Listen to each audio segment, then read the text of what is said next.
You're listening to the We Are Libertarians podcast network. Find all of our shows at wearelibertarians.com. I'd be listening to the mainstream media and just be left frustrated on how they covered these stories. They would completely ignore facts just to promote their own agenda. I said, man, I could do a better job than these fools. I should start my own show. So I did. Hey everybody, welcome back to another episode of Freedom Strips.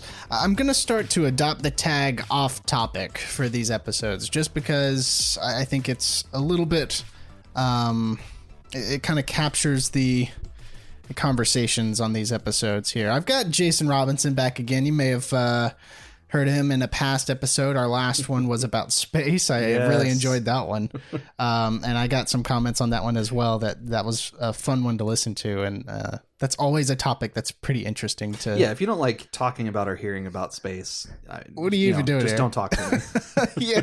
I don't know any American that isn't infatuated with the idea of space and what's out there. And especially now that, you know, all these Pentagon reports are coming out and that they were actually funding research on UFOs and they didn't actually know what they were because all these people were saying like they were secret military aircraft, and now these military documents coming out and be like, yeah, we don't know what these things are. Right. But we've got some additional topics for this episode here. We're gonna break down a couple different items. We're gonna hit back on Old Town Road with Lil Nas, because that guy is man, he's blowing up right now, which is a very interesting thing to watch the culture blow up with that. But first, Jason did want to come on and talk about, which you may have heard in the news recently, about this Billy Graham rule. You may have heard about the news kind of ragging on Mike Pence. They're calling it the Mike Pence rule as well. Jason, do you want to outline real quick what the Billy Graham rule is, just so the listeners know? So the Billy Graham rule, loosely stated, was born out of a desire for the late Billy Graham to stay above reproach, both for his own and others' sake, and also peace of mind. The rule is pretty simply, you could say that it boils down to the fact that he wouldn't spend any significant time alone with another woman that wasn't his wife, and that was to avoid the appearance, much less the actual realities, of possible impropriety. Right. So, you know, it's a very common practice among men and women in ministry. Yeah, evangelicals practice that. Right. And it's not something that he invented necessarily. It's just something that definitely became a lot more part of the, I guess you could say, the zeitgeist of the church, or at least specifically of, you know, actual people that are in ministry professionally. That, you know, it kind of took on that, you know, colloquialism as the Billy Graham rule because of that, because, you know, that more people came to know of it because he was using that, and it became known that it was a thing that he did during, you know, his time doing, you know, all the which I hate the word crusade in reference to it, because it puts a really weird connotation on it. But let's be honest, the church has done a lot of weird things, as every other religion has as well. So we'll just call it whatever. But yeah, it's something that he, you know, I guess you could say popularized. It wasn't his own thing, but yeah, like, it's something that, I mean, I used to be in ministry for a number of years, and so, you know, I held to that to the degree that I could. It wasn't a hard and fast rule for me, but it was something that, you know, for the sake of appearances, as well as the peace of mind for my wife and for the members of the church that I worked at, to just, you know, there was never, you know, there should never be a question of, hey, this person that we're looking to for X, Y, or Z. And this doesn't have to just be a thing for the church. Like, this could be anybody in really anything, but also just various forms of leadership. It's, you know, it's not everybody's going to hold to this as an ideal, but for me, it was something that I was like, you know, this isn't a bad idea. And, you know, I mean, I still to a certain degree. I'm definitely not holding to it nearly as much as I would have when I was, doing stuff with the church professionally previously, but because it's not practical in many cases. Well, yeah, and I mean it's come under fire too because it's made its way into politics with Vice President Mike Pence following this rule, and with the rise of this feminist movement. Or I am reluctant to call this recent movement really feminist. Yeah. It's more anti-man than it is like building up women.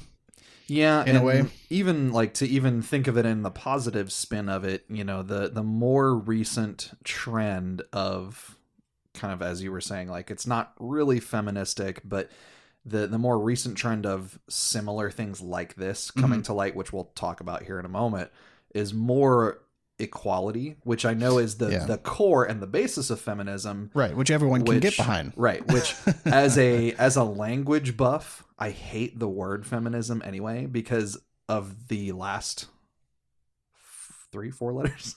I've had a couple drinks. It's the ism, because ism always linguistically and emotionally implies negativity. I can't say always linguistically implies negativity, but emotionally people hear ism as a negative, as something bad. And so when you put feminine and ism together and you call it feminism, so then this is an attack. This is something that's bad. And it's like, actually at its core, feminism is just about equality, which is very good. Right. You can't say everybody, but most people. Yeah, a large majority can get behind that. But I think the recent trend has been that desire for equality, but then also that weird new fame that people, are, whether they realize they're looking for it or not, with the internet and everything else, that I don't know. And it's hard to, again, I don't want to put a blanket statement on it because then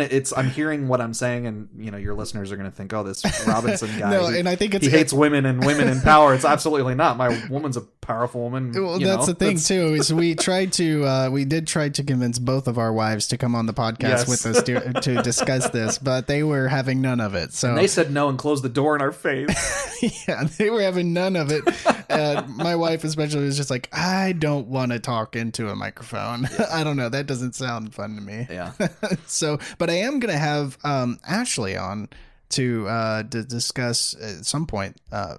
She's a financial advisor in a way she's at a credit union. Yeah, she does a lot of stuff with her financial institution, but she's in community relations. And as part of that, she's kind of taken on financial education in various forms. And I think you might have mentioned it in very brief passing on a previous show, but you and I have discussed it personally, that, the whole, the bill that was being bandied about, and I believe has now been fully passed, that financial education is going to be in public schools. Yeah, right. There's a lot of subtlety to it, and I think it's not a absolute requirement, but it's required that it be offered in every public school, which is really great. It's a step. I mean, it's a step in the right direction. If we're going to have public schooling system, please teach kids how to be financially secure and not fall into the traps of which you see this student loan crisis. I mean, say it what it is. I mean, it was built off the back of government corruption and with the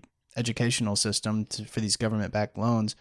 But still, the kids chose to get into these situations, to get into these loans that are extremely hard to pay back. And so, like, if they, I still hold this. I feel like if they did have some sort of financial education to be like, look, this is what you need to look for as you move forward, and you get into credit cards, and you get into auto loans, and you get into home loans, or any kind of loans, even college loans, even just basic budgeting skills and things like that. Like, that's a small part of the large bit that she teaches. Yeah. And, the kids go home and, whether it's from this camp that she does once a year for a week, or it's the very regular, smaller, like, couple hour things that she does at various places.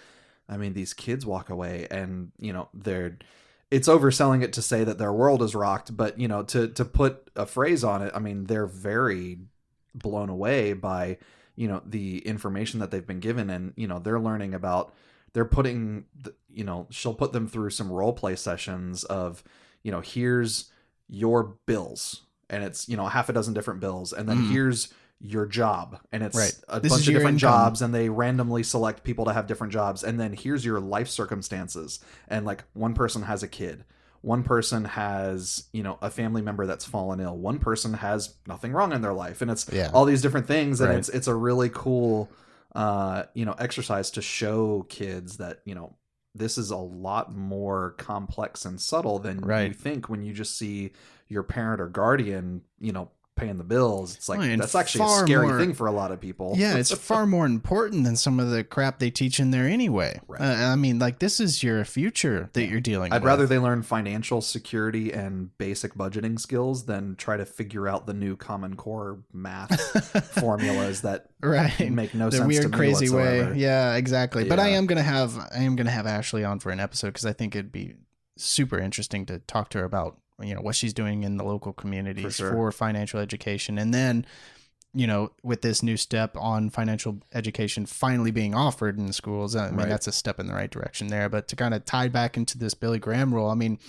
like I said before, this is being tied into the political scene now. And you may have seen articles. I've seen journalists start to attack Mike Pence because he won't do one-on-one interviews with female journalists because he's trying to follow this Mike Pence rule. But the reason why I brought up feminism in today's feminism, I mean, this is a climate that is extremely delicate in the way of, like, I mean, you see all of these accusations of, and in some cases they're legitimate, but in some cases they aren't. These accusations of sexual harassment and rape and all of these different things, all of these different items that are extremely serious circumstances coming out. And you see some of them not being substantiated and not being true. And I mean, following this rule where you have an extra person in the room is something that,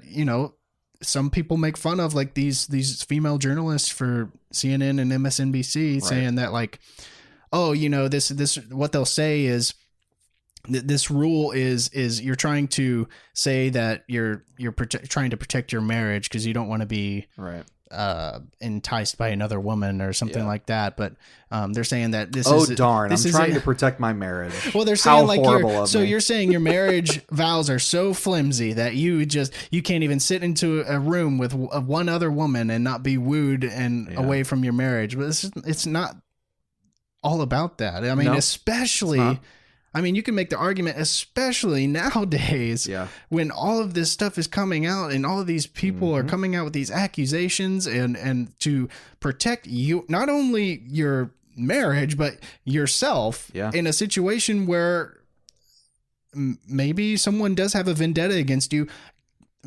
God knows a lot of people have a vendetta against Mike Pence, but not only for his religious views, but for his political views as well. Like, you think people are above not going in there and then claiming he did something to them in a one-on-one interview with no one else there? It doesn't even have to be one-on-one alone time either. I mean, we'll jump into this bit with Robert Foster that this story kind of broke from, that, he even mentions, or it might have been his campaign director, I think might have been the one to say it, Colton Robinson. But they brought up the point that even just something as innocent as, okay, so let's say they're doing the tour and they're on the bus or truck is what he calls it.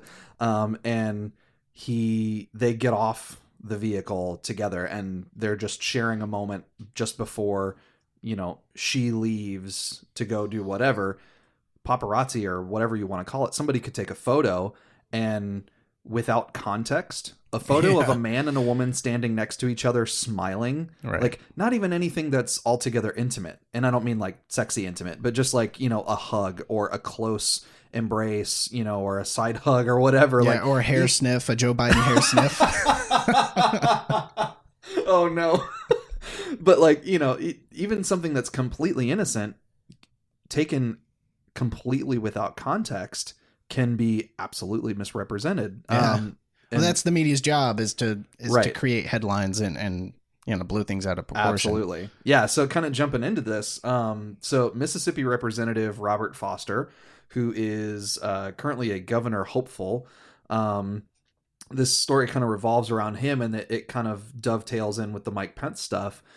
So Mississippi Today reached out to 3 gubernatorial candidates asking to send a reporter to an all-day ride-along with them. The reporter who reached out to Foster was a woman named Larison Campbell. Foster requested that Mississippi Today also send a male colleague along. So male colleague, not necessarily a male reporter, which I thought was responsible of them to say colleague. And that's an actual quote from them, that they asked for a colleague. Because if he had asked for another male reporter, it could have been misconstrued as to say, oh, well, great, this other male reporter is just going to end up getting all the good questions or whatever. Right. All they asked for was a colleague. This could be the receptionist for all they care. Yeah. So at any rate, asked them to bring on a male colleague, and let me see here, because Foster observes the Billy Graham rule. Foster's campaign said that him being alone with a female reporter would provide his opposition with the opportunity, the opportunity to smear him with allegations of infidelity, and they said they, quote, simply can't risk it, which I can't necessarily blame them for, because as you've said, we see so much stuff get either blown out of proportion because it's unsubstantiated, right, or it's blown into proportion. I don't know how that makes sense, but well, if something actually does happen, I mean, he's playing it safe, and you can't. Well, exactly. I mean, you can't be too careful, and that's the thing. Is like you either play it safe by making sure you're not ever in a position to where people could even question that something would happen. Right. But then if you take that position, you put yourself in another position where people are going to call you sexist, right, because you're not taking interviews from a woman alone. Right. Yeah. So according to Colton Robinson, who I mentioned earlier, that's Foster's campaign director, quote, "Perception is everything. We are so close to the primary. If trackers were to get a picture," and this is what I was mentioning earlier, "if trackers were to get a picture and they put a mailer out, we wouldn't have time to dispute it. And that's why we have to be careful," end quote. So the paper reached out for more comment, and Foster tweeted, which I love that's the responses from so many politicians. Newswire now. I mean, it's how you get news now. Yeah. Unfortunately, that's how it is. Which I mean, honestly, it's kind of a nice even playing field. It's the direct line to somebody. Yeah, I mean, if something's got the blue check mark as verified, then I'm like, okay, well, they actually said this. Yeah, exactly. You don't have to whether go it's through their a news PR source machine or the actual person, like they're officially saying. Yeah, this. You're not getting a spin on it. I mean, it's straight right. from them. So. Yeah.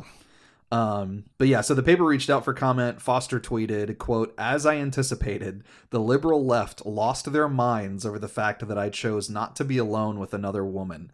They can't believe that even in 2019, someone still value their relationship with their wife and uphold their Christian faith," end quote. So that's a bit of a leap. Conflating the left's incredulousness over the issue with an attack on the Christian faith, that's kind of overplaying your hand. Yeah. Which is unfortunate. And again, I think that's also very popular now as to knee-jerk reaction, whether it's in a tweet or an interview or whatever, is to, somebody says one thing about me. Okay, I'm going to blow up my response to make it, make sure that I'm seen. Right. So that's unfortunate that he kind of conflated two issues. But it is, you would think that, he might be a little bit more nuanced about the position, but I mean, it kind of makes sense since it is directly related to an evangelical practice, in the church. Sure. Did he quote say it as the Billy Graham rule? Did he say that? I don't know that they have necessarily, trying to think. I mean, it's kind of referred to as the Billy Graham. I mean, it's obvious that most people at this point are calling it the Mike Pence rule, right. But it's, whatever you call it, it's the same thing, but But you're right. I mean, to blow up about it, like, you're attacking my Christian faith. Yeah. He further was quoted as saying, "I will not be intimidated into a corner of silence by a group of radical socialists and communists whose goal in life is to dismantle America. In fact, I'm looking forward to fighting their radical left-wing agenda." So the interesting thing, full bore attack right there. Yes. Oh yeah. He ain't scared. Yeah. The interesting thing about this, which I can appreciate that Foster and Campbell, so the politician and the reporter in question, appeared on CNN together to essentially talk things out. So during that, Campbell said that she felt demeaned by this rule and said, quote, "So what you're saying here is that a woman is a sexual object first and a reporter second." And since it was, end quote. And so since it's his personal rule, she didn't feel that it was her responsibility to provide a third person, to which Foster responds with, and I don't love that he said this, but I also love that he said this. His response to that was, "My truck, my rules." So nice. I just, I thought it was interesting that, this has come up, and I don't know how big of a deal that it will continue to be unless more politicians end up encountering this and we see kind of what the political culture at large does to embrace or not.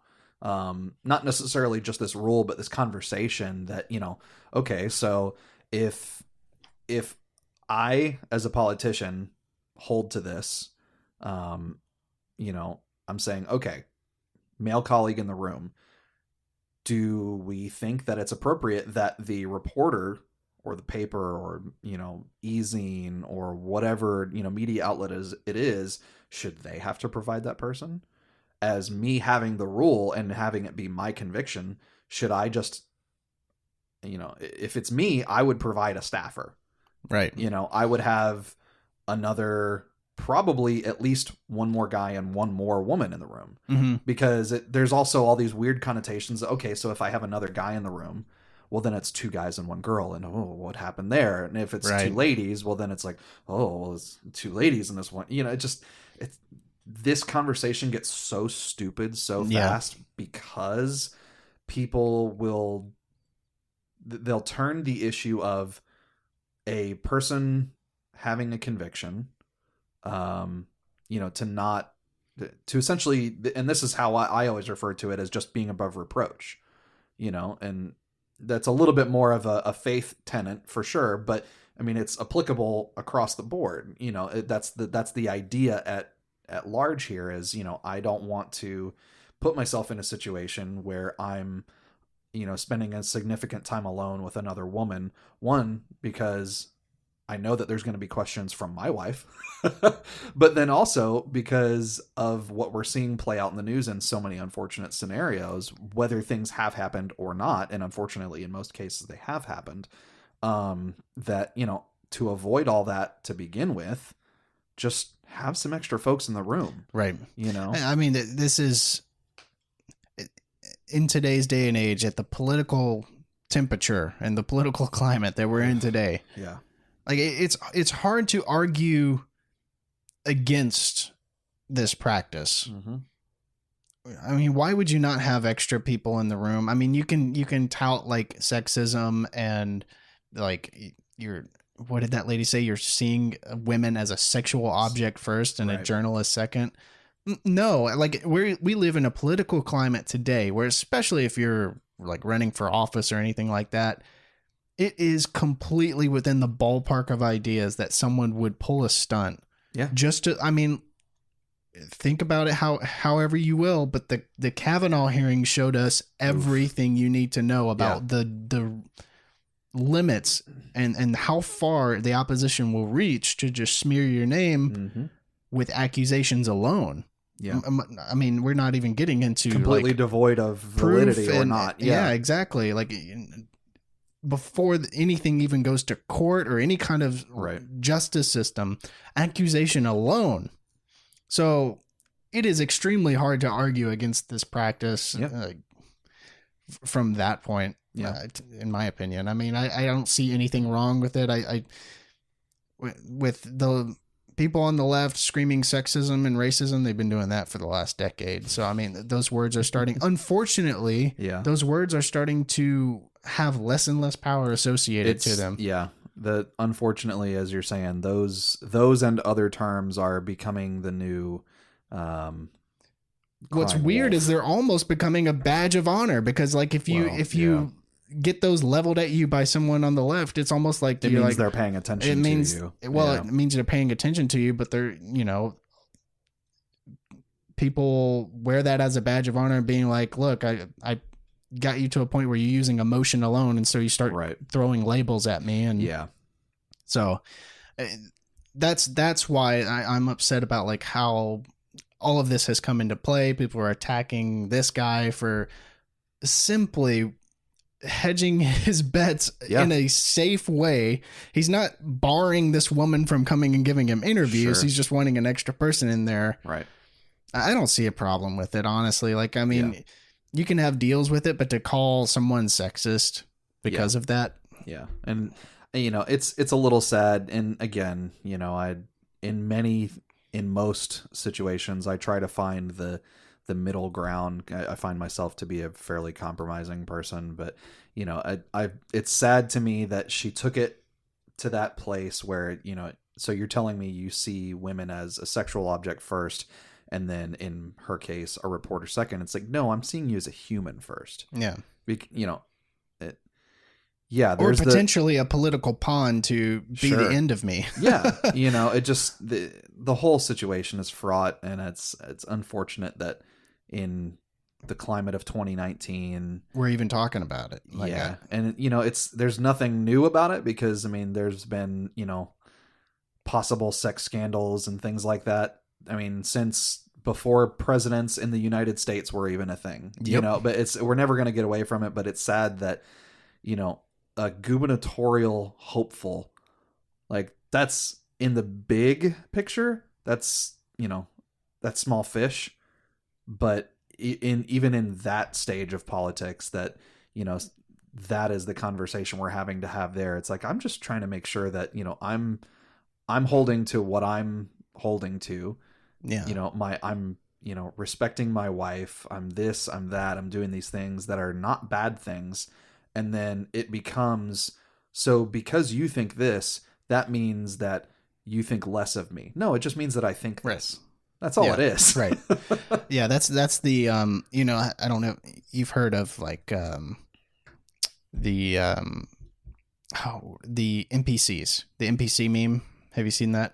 I believe you non-player character. Yeah. Okay.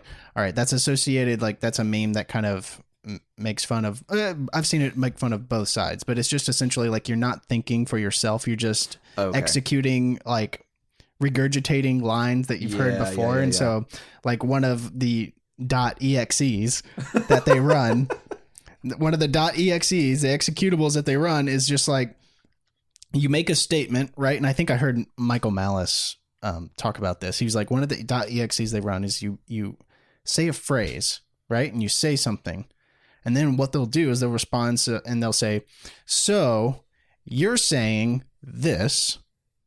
Okay, got it. But it's just like completely the opposite of what you're saying. Right. So what you're saying is this. Yeah. Okay, got it. That's just one of the .exes that you'll hear. So you're saying you don't want to be alone in a room with another woman with no one else for an extended period of time. So what you're saying is your marriage is like so weak that you can't get into a woman. Right. Okay, got it. Right. Yeah. So that's just it's where we are today, unfortunately, in this political scene. Yeah. I don't think this guy is a sexist. He doesn't come across as that. And there's of course there's more to his individual personal story. I mean, we don't know this guy. We don't know, the relationship with his wife. I would never presume to think that I understand the whole situation, but I mean, I can only speak for myself and my wife to an extent. I wouldn't presume to speak for my wife, but I can tell you that she does appreciate that in the way that I do hold to that kind of Billy Graham rule to this day.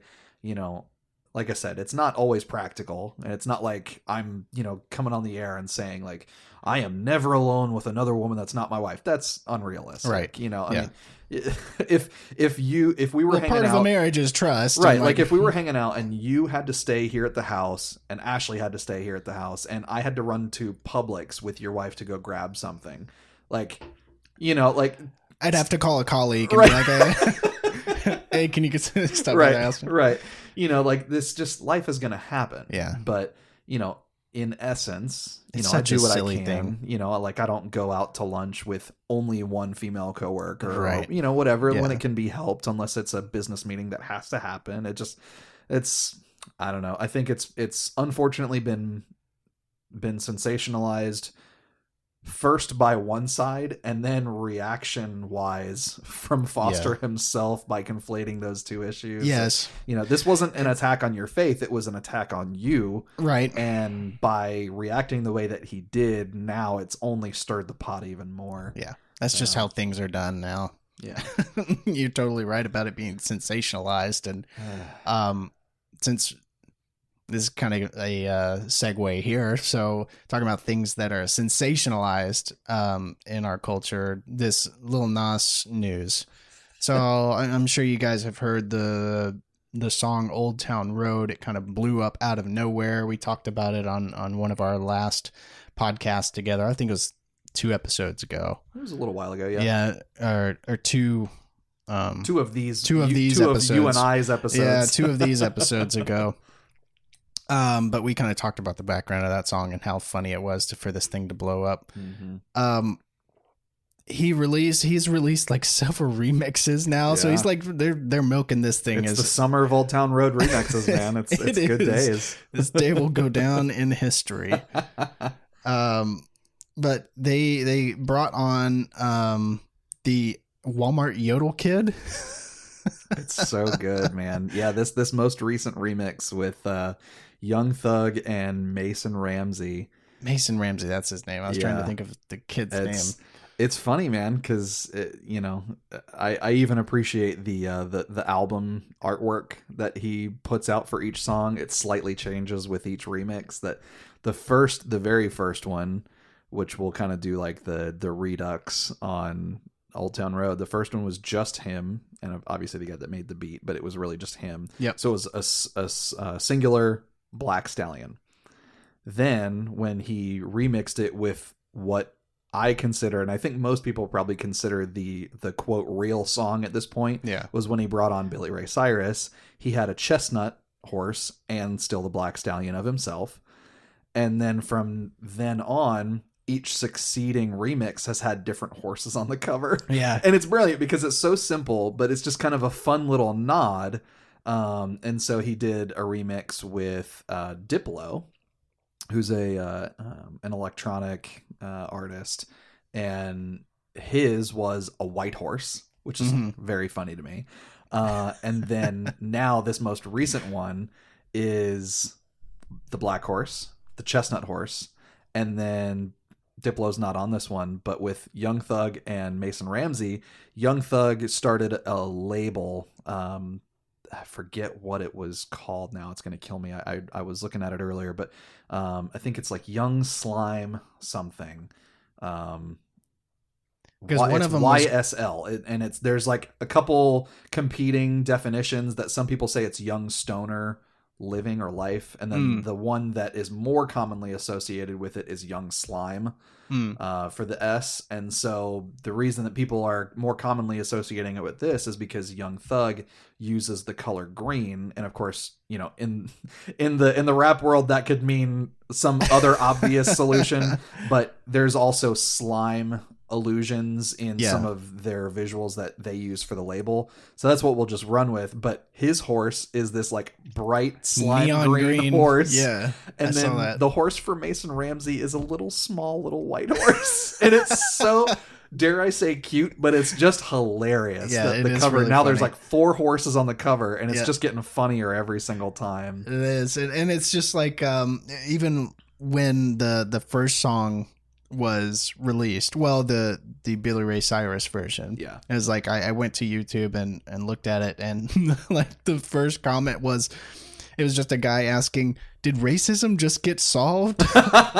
We got Billy Ray Cyrus and Lil Nas on the same song singing together. Hey, you know what? If that's what it takes, I'm here for that. I think that's like this kind of stuff is what it takes. I don't know. Yep. Well, so kind of thinking through some of the Lil Nas stuff. So it's kind of interesting because about a month ago, at this point now, almost a month ago, we'll say, Lil Nas X released an actual EP. And you and I have kind of talked about this. So this is the EP this is building called, off of the success of Old Town Road, and he actually like came out with his own. Right. So it's a 7-song EP called 7 EP. Very artistic. No doubt what it is. There.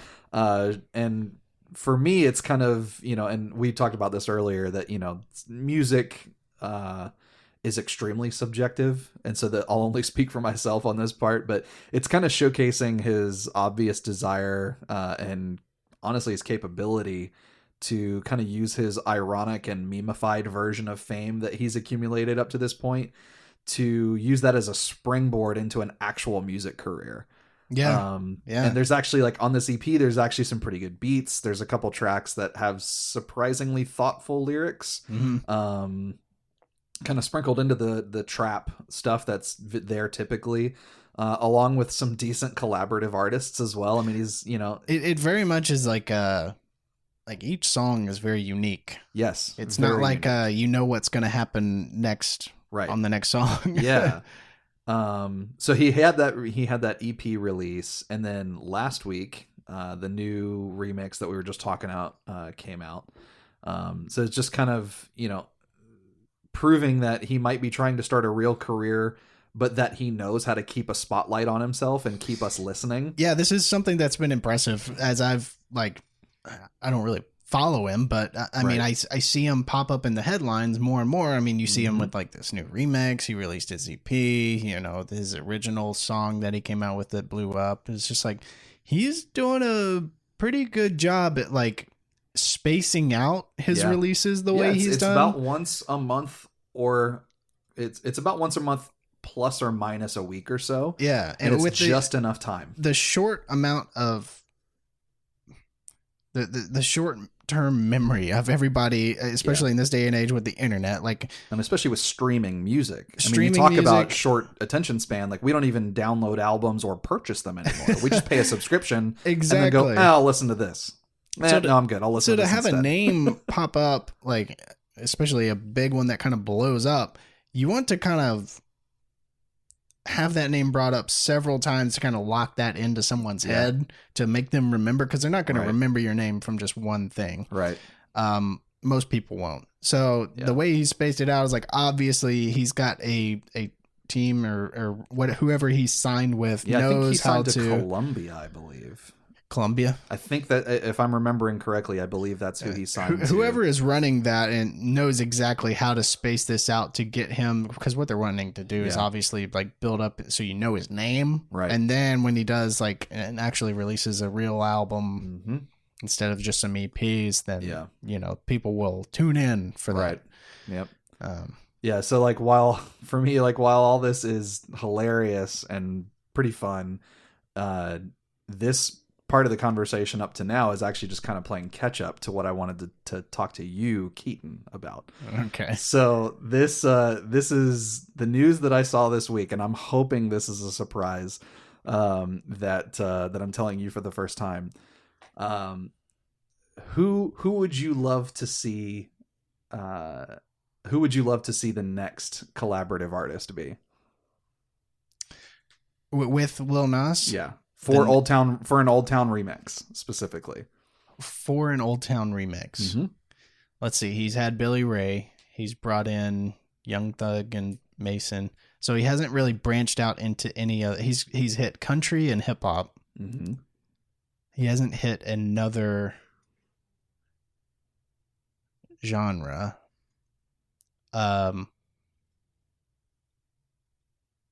Who do I think it's going to be, or who do I want? We could go one or both directions. I don't know. I think you're not going to believe it when I tell you who the next person might be. Anyway, I'm thinking like way off the rails. I'm like John Mayer. That I would totally listen to that because he would kill it. Because I'm thinking just like John Mayer does some like he's really into like if it's funny and on the internet like he is into that kind of stuff. So I feel like he would if he got contacted. Mayer. Man, that's funny. All right, so and this is legit. It hasn't been stated that it will happen, but I'm going to read you this and then I'm going to show you the image attached. Dolly Parton is likely the next guest to appear on an Old Town remix.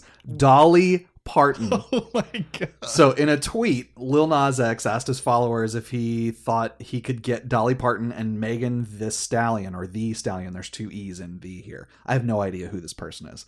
But Google's a great friend, so I can look up this Megan Thee Stallion person as later. So he asked Twitter if they thought that he could get Dolly Parton and Megan Thee Stallion on an Old Town remix, and the official Dolly Parton account responded with this. All right, this is a photo here. Hold on, is that it? Oh shoot, it went away. Dang it. Let me go back to it. Let me hit the link one more time. So the image, I can't believe that happened. That's so annoying. The image is somebody that works for Dolly Parton clearly doctored the cover for the Billy Ray Cyrus version of the cover. So it's the black stallion, the chestnut stallion, and a pink stallion with blonde hair. And it's from the Dolly Parton verified Twitter account. Oh no. And so the text just has a horse emoji, a unicorn emoji, and then it's just at Lil Nas X and that image. I ugly laughed in the middle of my office when I saw this on Friday. Is it wearing like a sweatband? Oh no, it's just like wavy. Yeah, I think it's hair. just the hair. Yeah. Oh my gosh, I lost it when I saw this picture. Dolly Parton, man, that makes a lot of sense. I was thinking like, who is he going to bring on next? He's going to branch out somewhere else, instead of hitting up the country. But no, Dolly Parton makes. It's a weird get. Yeah, because she's not. If you don't listen to country, and get Shania Twain to do it and get on there. See, and here's my thing with country. I grew up listening to country, so it holds. I can't say I have a soft spot in my heart for it. I have a large place in my heart for it because to this day, it's still some of the best produced music that you can listen to. Regardless of if you like it, if you like the lyrical content, the style, or whatever, the actual like studio production value of country music. Really anything that goes through Nashville at this point, because there's tons of music that goes through Nashville that's not country. And production value is off the charts. I hate the stuff they're doing now where they're kind of like... It's like country southern rock meets hip-hop. It's really weird. It's a very... It's blended of the three. Yeah, and I'm all for evolution of genres and artists, but it's like the entire country thing has gone in this interesting, weird, slightly new direction. Yeah. But that's why I think it's so cool that he went for Dolly. Because he's like, all right, so I've got for lack of a better term, the aging hipster country artist of Billy Ray Cyrus, who really was a flash in the pan to begin with Achy Breaky Heart. Right. Nobody's really like, in essence, seen or heard from him in 20 long years. Time. They've only been associated with Miley. His daughter, exactly. Yeah. So like he starts with that. Then he does a couple other collaborations with some other artists. He gets the Walmart yodeling kid, Mason Ramsey, which is hysterical. Which that's probably my favorite part of that new remix is if you ain't got no giddy up, then giddy out my way. And then the turn up at the end with the yodel kills me every time. It makes me smile. It was nice. That's a feel good remix right there. It's like I can't believe they got the yodel like kid. Dolly Parton. And it's such a weird, because if you're not like really familiar with your music, you're like, all right, I kind of know Dolly. Yeah. But thinking about her like very high pitched kind of, for lack of a better term, girly voice, which is a terrible way to say it, but like it's this high pitched, like old ideal of a feminine vocal. If you listen to one Dolly Parton song, you know what Dolly Parton sounds like. Right. Yeah. And so it's pretty easy to see how that would integrate. I just think that would be she would kill it. Yeah. Like I'm really, and I hope there's no other artist on the track. Like I hope that it's just Dolly Parton. The Billy Ray kind of, that version moving forward, Yeah. I think is, Old Town Prime at this point. And that they have that. And then she has her own verse or two. Yeah. And I thought that was hysterical. And also at the same time, I'm like, yeah, I'm here for that. I'm ready. The music video for that thing was pretty wacky too. I know they the released official Old Town one. They released the one that was like the iPhone emoji face where it kind of like, yeah, that was really funny. That whole animated that the new iPhones can do that emoji face animation thing on the fly. I don't have a brand new iPhone. I have a 7 or something, but they released that one. Then they did a I don't know if it's like a separate music video on going to Area 51. Yeah, that one I think they might have released, if not simultaneously, they definitely released within a couple days from each other. So it was like a really kind of weirdly animated area, because all of this like talk about the web animation. Yes, like cheap web animation on this whole Area 51 raid mess. Which I still can't believe this. Everyone, I'm sure, has seen the memes and heard about this Area 51 raid stuff, but apparently someone started a Facebook page about like raiding Area 51 to go get the aliens and bring them out. And it's got well over a million followers now. On this, and did you see the hotel that's closest to Area 51 is completely booked up for the Is it date. really? I saw that the other day. This was like Thursday or a Friday that it's now already They're gonna completely actually booked. have to, like, the military is actually gonna have to prepare for At this point. I think it's stupid just going to thing. be something that ends up being similar to like a Burning Man festival. Like there's no real raid that's going to happen except for maybe a couple idiots. They're all gonna hang out. Yeah, it's just going to be a huge party with lots of stupid fake aliens all over the place. Music, lots of weed, and just a whole lot of fun, probably. I don't know. It's going to be dumb, but it's been really funny to see this meme take off literally out of nowhere. Yeah, no, I started seeing Area 51 memes on Twitter, and I was like, what is going on? Yeah, I went to bed. The next day, there were so many.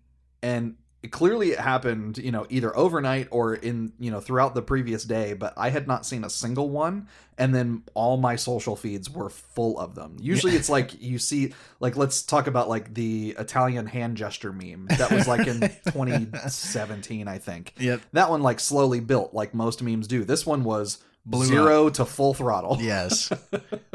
I saw one where it's just like a guy on the couch. Like, it looks like he's talking to his son, but instead of his son, it's an alien on his couch, and he's like explaining to my alien who I stole from Area 51 that the recycling goes out every other Tuesday. That's so stupid. Oh my gosh. Oh. So there's all kinds of memes about that, but that is so crazy that, well, I mean, I'm not surprised that people would actually go through and like book flights and book hotel rooms to go through on that. It's but a thing to do, I guess it's that why not culture. Right. But yeah. I mean, I got a lot of reasons why not. Like, I got a job, I got a family, I've got things to do or not do other than that. Exactly. And that's it. I mean, people I'll joke watch it about, live on YouTube. People joke about, I'm sure it'll be live streamed for sure. All those people over there, but that is a heavily militarized zone. Right. Like, you cannot just run over there and not expect to get pulled up on by people with well, that's what I couldn't and resist posting, which I guess this is a little peek behind the curtain, but I couldn't resist posting that one meme from the Freedom Strips page that was, all these people coming out for the Area 51 raid is just giving Area 51 an excuse to test weaponry on them. Yeah. It's just a big plot to use a new weapon or to test out a new weapon. I just hope that there is some instance where either Will Smith or somebody utters the phrase in a really prominent way, "Welcome to Earth." I really hope, You know, that's 100% my association with Area 51 is Independence Day. So yeah, you know, if it's like, if that's not streaming on some like inflatable projection screen somewhere the entire time, they're doing it wrong. Yes. Yeah. All of this stuff has I mean, the whole reason behind this Area 51 raid or like the creation of the Facebook page was, it all ties back to what I was talking about in the beginning of the episode, is all these papers being released and declassified, these military documents showing that they were actually researching these UFOs and they didn't know what they were. And you also had the Bob Lazar documentary come out on Netflix, and then Bob Lazar came on to Joe Rogan and did an interview with Joe Rogan, which, if you haven't listened to that interview, fascinating to actually listen to that guy talk. You know, you go into listening like that, into listening to an interview like that going, okay, what kind of BS is this guy going to say about, like, I've worked at Area 51 and what kind of crafts he works on and what exactly he saw. And then you get to the end of that interview and like, I actually think that this guy's telling the truth and what he saw. Because like they dive into like how he got raided by the FBI before the documentary and after, and he actually in the 80s he went into how he stole like one of the elements that's supposed to power the aircrafts that's synthetically made, that they made at Area 51, and he smuggled it out. And then the military said that they didn't have an element like that. Maybe that's where James Cameron got the idea for unobtainium.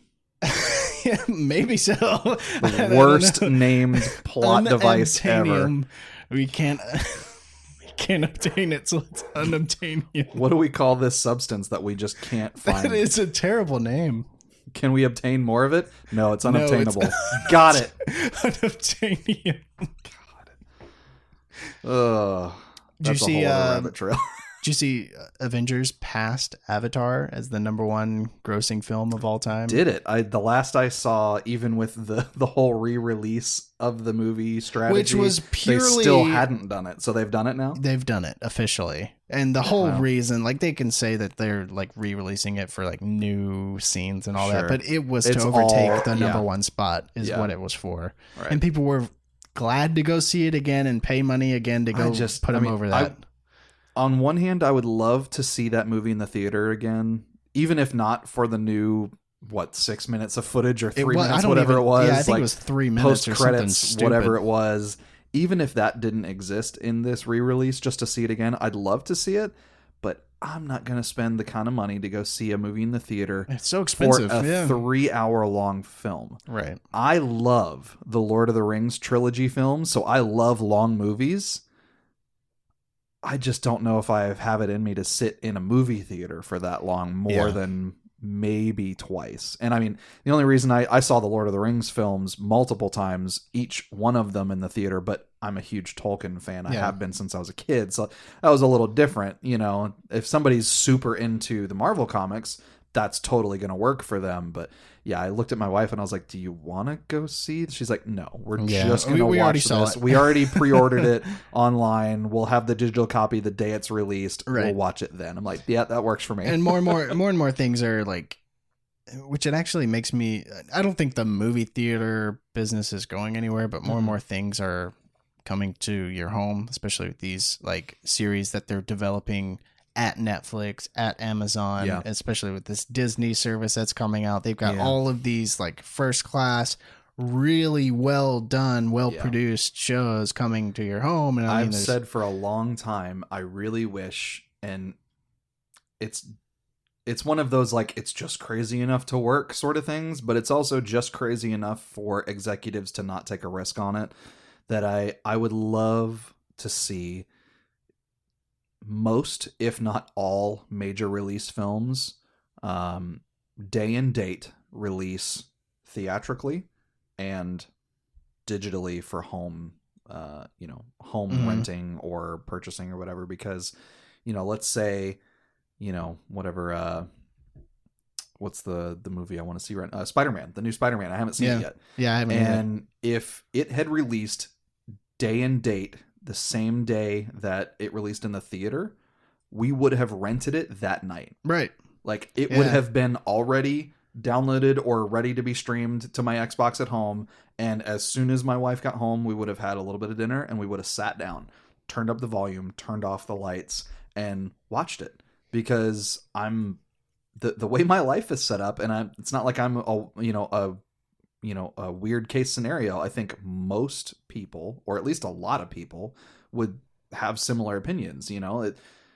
If I can't devote 3-ish hours, if not more, depending on how long the actual film is, and then you factor in time to get to the theater, time for previews, time for after, getting there and getting home, probably going out to a meal before or after, like all this kind of stuff. Mm-hmm. It's just like, I'd much rather do that at home. And I get the arguments of filmmakers that we're creating this thing to be seen in a theater atmosphere. Right, with the sound and the giant 4K screen. But let's be honest, a lot of people's homes, and I don't want to be elitist and say like, oh, my house is like a movie theater, because it's definitely not. But compared to even 5 years ago, let's even just say 5, not even 10, but 5 years ago, the house I have in my TV might as well be similar to a movie theater, especially you look back 10 years ago. Oh yeah. Or even, a couple console generations of like gaming consoles.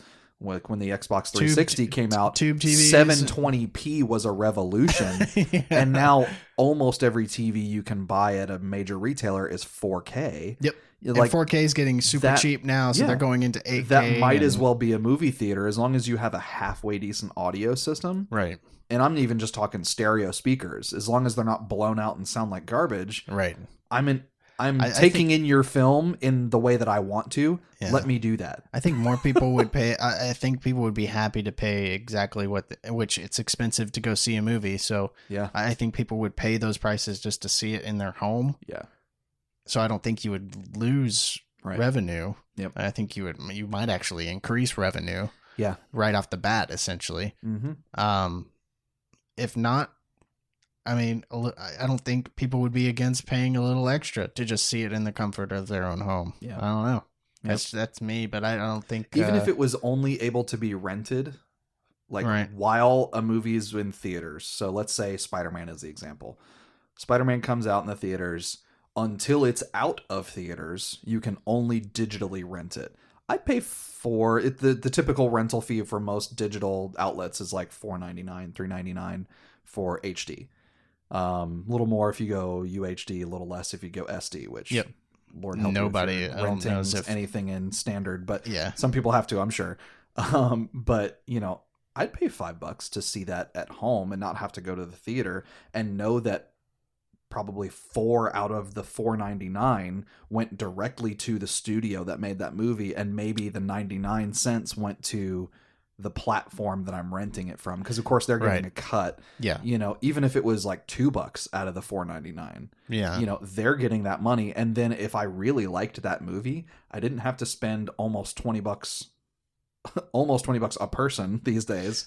And then if I like it enough, I'm still probably going to buy it digitally. So then you've gotten my double dip. I've spent $5, then I'm going to spend another 20, and buy it if it's a great movie. It's that's an interesting conversation for me about the whole digital rights stuff with films and their release schedules. It is an interesting topic. I just think people would be more than happy to pay. I mean, even the same prices that you would pay to go see movie in the movie theater, to just be in the comfort of your own home. I don't know. Some people would do it. The argument can be made, well, they got better equipment at the movie quote theater. Unquote, they want to get your ticket price for everyone individually, instead of like me renting it and having this 10 example people and over. having at least just my wife, if not you guys and a handful of other friends over. Well, that's true. Quote, they is the movie theater business. Right. The studio who put out the film to begin with, to my knowledge, and I don't know everything about the film industry and their relationship with theaters, but to my knowledge, the studios don't benefit that greatly from that relationship. If they're getting most, if not the vast majority of the money from direct consumers with digital stuff, seems like the way to go. Yeah. But then, of course, 10 years ago, we were saying that being cable cutters and having, these newfangled subscriptions to Netflix and things like that was going to be the way to go. But now we've got 6 subscriptions that we have to have. Yeah, we've almost gone full circle now. It's just like, instead of paying $100 for cable, just spend 10 for Netflix. Okay, well, that's 10 alive. for Netflix, 10 for Hulu, Disney, Amazon. just under 10 for Disney, about 10 for Amazon, however much it is for the HBO Max for that's coming again. out. Like, that's 5 that I just listed, not to mention the like ABC Direct or whatever, if you want to watch the new Star Trek show. Yep. Like, there's all these services now. Now the new hipster thing is just gonna be to circle back around and get cable. It really is. Well, we have reached our time limit. Cool. We're right on time too. Well, thank you for coming on again, my friend. Yeah, it's my always pleasure. fun to talk to you. Always fun. Thank you guys for listening. We'll see you on the next episode of Freedom Strips. Be sure to check out the Facebook page. Give us a like. If you do have any articles that you want me to cover, be sure to post them on there. Have a great night. Thank you.